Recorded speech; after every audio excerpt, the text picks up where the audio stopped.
ഈ പുഴയും കടന്ന് സീരിയലിന്റെ ഇന്നത്തെ എപ്പിസോഡിലേക്ക് ഏവർക്കും സ്വാഗതം.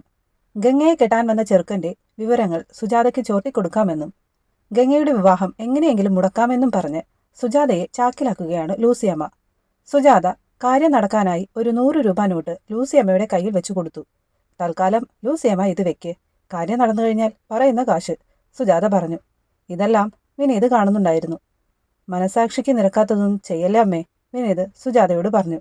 ആദ്യം നിന്റെ അമ്മാവനോട് ചെന്ന് പറ മനസാക്ഷി ഉണ്ടാക്കാൻ. സ്നേഹിച്ചാൽ ചങ്ക് പറിച്ച് കൂടെ നിൽക്കുന്നവളാടാ ഈ സുജാത.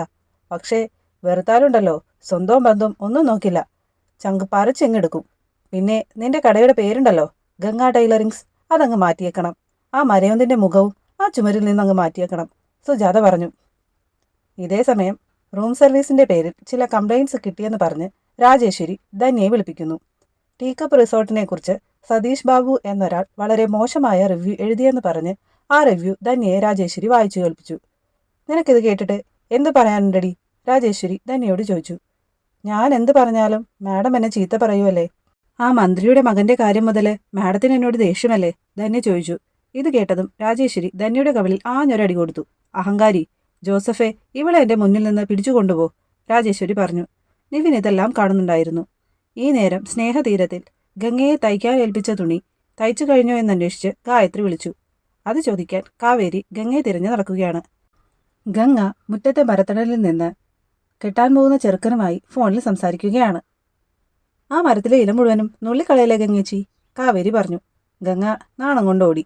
ഗംഗ ഓടുന്നതും പുറകെ അനിയത്തിമാരെല്ലാവരും കളിയാക്കിക്കൊണ്ട് പുറകെ ചെല്ലുന്നതും എല്ലാം രാധമ്മ കാണുന്നുണ്ടായിരുന്നു. രാധമ്മയ്ക്ക് ഇതൊന്നും തീരെ ഇഷ്ടമായില്ല. രാജേശ്വരി നിവിന് കോഫി ഉണ്ടാക്കി കൊണ്ടുവന്ന് കൊടുത്തു.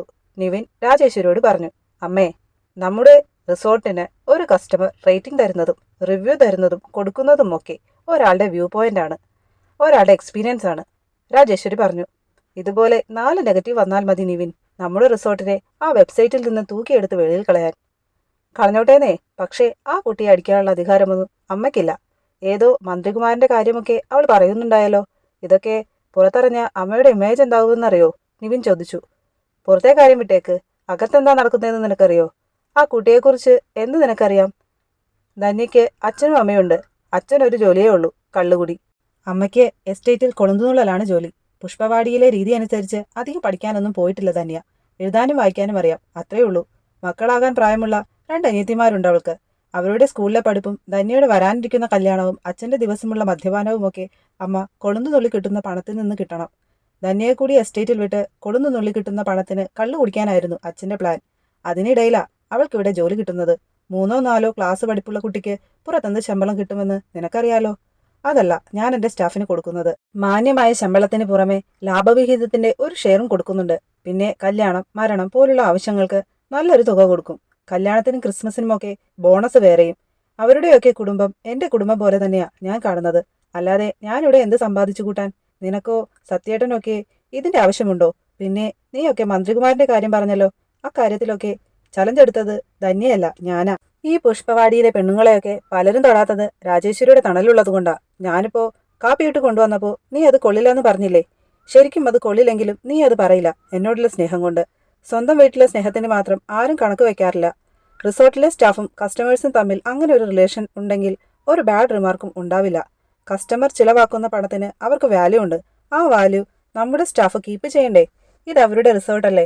കൂടുതൽ ലവ് ഉണ്ടായാൽ പ്രോഫിറ്റ് അവർക്ക് തന്നെയല്ലേ ഷെയർ ചെയ്യുന്നത്. നമ്മൾ നമ്മുടെ സ്റ്റാഫിനെ സ്വന്തം കുടുംബം പോലെ കാണുമ്പോൾ അവർ ഈ റിസോർട്ടിനെ വീടായിട്ട് കാണണ്ടേ നിവിൻ? അങ്ങനെ കാണാത്തതിനാണ് ധന്യയ്ക്ക് ആ ശിക്ഷ. വീട്ടിലെ മുതിർന്ന ചേച്ചി ചെയ്തതാണെന്ന് കൂട്ടിക്കോ. ഇത്രയും പറഞ്ഞ് രാജേശ്വരി നിവിന്റെ കയ്യിലിരുന്ന കോഫി വാങ്ങി വലിച്ചെറിഞ്ഞു. പോകാനൊരുങ്ങിയ രാജേശ്വരിയെ നിവിൻ വിളിച്ചു. ഞാൻ അവളെ പറഞ്ഞു വിടാനൊന്നും പോകുന്നില്ലാട്ടോ. 1-2 ദിവസം പുറത്തു നിർത്തണം, അത്രേ ഉദ്ദേശിച്ചിട്ടുള്ളൂ. സംശയമുണ്ടെങ്കിൽ നീ നിന്റെ കൂട്ടുകാരൻ ആസിഫിനോടൊന്ന് ചോദിച്ചു നോക്ക്. നിനക്കറിയില്ലെങ്കിലും നിന്റെ കൂട്ടുകാരനറിയാം എന്റെ മനസ്സ്, രാജേശ്വരി പറഞ്ഞു. സോറി അമ്മ, നിവിൻ രാജേശ്വരിയെ കെട്ടിപ്പിടിച്ചുകൊണ്ട് പറഞ്ഞു. സ്നേഹതീരത്തിൽ ഗംഗയും കാവേരിയും തമാശകളും പറഞ്ഞ് ചിരിച്ചുകൊണ്ട് ചായ കുടിക്കുകയാണ്.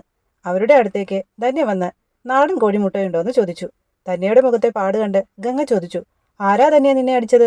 അച്ഛനാണോ? റിസോർട്ടിലെ മാഡമാ, ധന്യ പറഞ്ഞു. രാജേശ്വരി ആണോ? എന്തിനാ അടിച്ചത്? കാവേരി ചോദിച്ചു.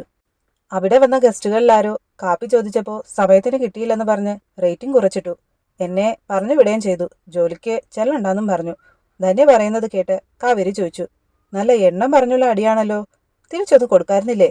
ഇതേ സമയം മുട്ടയെടുക്കാൻ പോയ ഗംഗ ചോറ് തിളച്ച് തൂവുന്നത് ശ്രദ്ധിക്കാതെ എന്തോ ആലോചിച്ചിരിക്കുന്ന രാധമ്മയെ കണ്ട് ഓടി വന്ന് അത് ഇളക്കിയിട്ടിട്ട് പറഞ്ഞു. അച്ഛൻ മരുഭൂമിയിൽ കിടന്ന് വിയർപ്പൊഴുക്കി കഷ്ടപ്പെട്ടുണ്ടാക്കുന്ന കാശ, ഓരോ അരിമണിക്കും വിലയുണ്ട്, അറിയോ?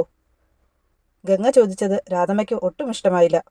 മുട്ടയുമായി ഗംഗ തിരിച്ചെത്തിയപ്പോഴേക്കും കാവേരിയെയും ധന്യയെയും അവിടെ കാണാനില്ല. അവർ നേരെ പോയത് രാജേശ്വരിയുടെ റിസോർട്ടിലേക്കാണ്. അവരെ കണ്ടതും ആസിഫ് ഓടി വന്ന് ധന്യയോട് ചോദിച്ചു. ധന്യേ, നീ ഇപ്പോൾ എന്തിനാ ഇങ്ങോട്ട് വന്നേ? ഇങ്ങോട്ട് വരരുതെന്നല്ലേ ആന്റി പറഞ്ഞത്? നീ ആരും കാണാതെ പെട്ടെന്ന് പോയിക്കോ. ഇത് കേട്ട് കാവേരി ചോദിച്ചു. ധന്യയെ പറഞ്ഞു വിട്ടത് എന്തിനാണെന്നറിയണം. അത് ധന്യയോട് പറഞ്ഞിട്ടുണ്ടല്ലോ, ആസിഫ് ചോദിച്ചു. അപ്പോ അടിച്ചത് എന്തിനാണെന്ന് പറ. ന്യായമായ കാര്യങ്ങൾ ചോദിക്കാനാ ഞാൻ ധന്യയും കൂട്ടി ഇങ്ങോട്ട് വന്നത്. വിളി, നിങ്ങളുടെ ആന്റിയെയോ അങ്കിളിനെയോ ഒക്കെ വിളി, കാവേരി പറഞ്ഞു. അപ്പോഴേക്കും രാജേശ്വരി പുറത്തേക്ക് ഇറങ്ങി വന്നു.